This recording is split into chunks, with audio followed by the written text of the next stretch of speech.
Bonjour et bienvenue dans cette nouvelle vidéo. Sur internet, on trouve beaucoup de gens qui tentent de produire du dihydrogène pour différentes raisons. Mais beaucoup font des erreurs sans connaître les différentes réactions qui se produisent, ce qui leur coûte une grosse chute de rendement. Je vais vous présenter la théorie de la production du dihydrogène par électrolyse, appelée aussi production de HHO, afin de vous aider à essayer d'obtenir le meilleur rendement.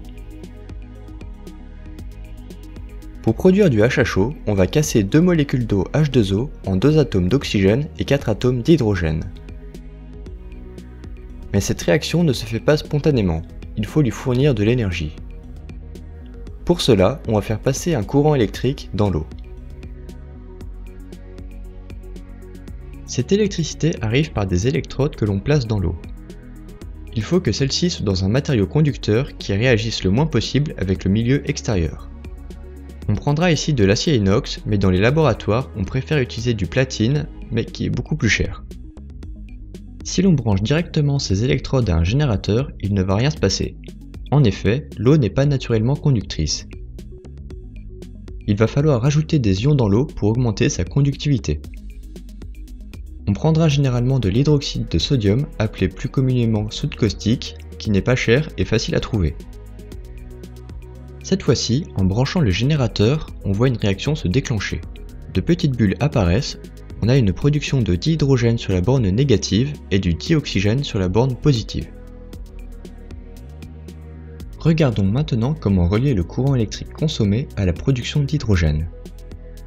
La réaction peut se décomposer selon deux sous-réactions. 2 H2O se transforme en un atome de dioxygène, 4H+, et 4 électrons. Puis 2H+, et 2 électrons se transforment en un atome d'H2. Pour décomposer 2 molécules d'eau, il faudra donc faire circuler 4 électrons. Lorsque l'on fait circuler 4 moles d'électrons, on va produire 2 moles d'H2. Mais à quoi tout cela correspond? Un électron a une charge de 1,6 x 10 puissance moins 19 coulombs. De plus, une mole correspond à environ 6 x 10 puissance 23 éléments. 4 moles d'électrons correspondent donc à 384 000 coulombs. Avec 4 moles d'électrons, on a produit 2 moles d'H2.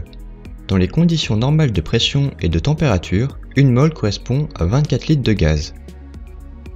Enfin, en sachant que les coulombs sont des ampères secondes en unité SI, il faut donc 384 000 ampères secondes pour produire 48 litres de gaz. C'est-à-dire qu'en alimentant l'électrolyse avec un courant de 133 ampères, on va produire 1 litre de H2 par minute.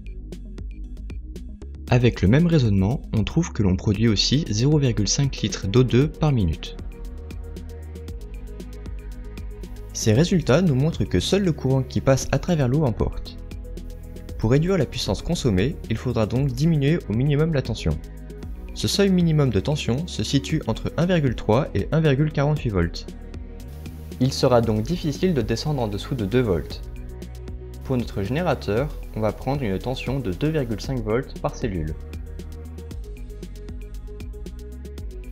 Si l'on monte la tension, on a l'impression que l'on produit plus car plus de courant circule. Mais il y aura alors beaucoup plus de pertes en chaleur. Pour pouvoir faire passer beaucoup plus de courant avec une faible tension, la solution est alors de rajouter des ions pour diminuer la résistance de l'eau, rapprocher les électrodes et augmenter leur surface. Mais comment alimenter en 2,5 V avec une forte intensité? Il est difficile de trouver ce genre d'alimentation, le plus simple reste de placer les cellules d'électrolyse en série sur un circuit 12 volts. En branchant ainsi 5 cellules, la tension va se répartir et chacune recevra 2,4 V. C'est le principe des cellules type dry cell et c'est pourquoi elles ont un très bon rendement.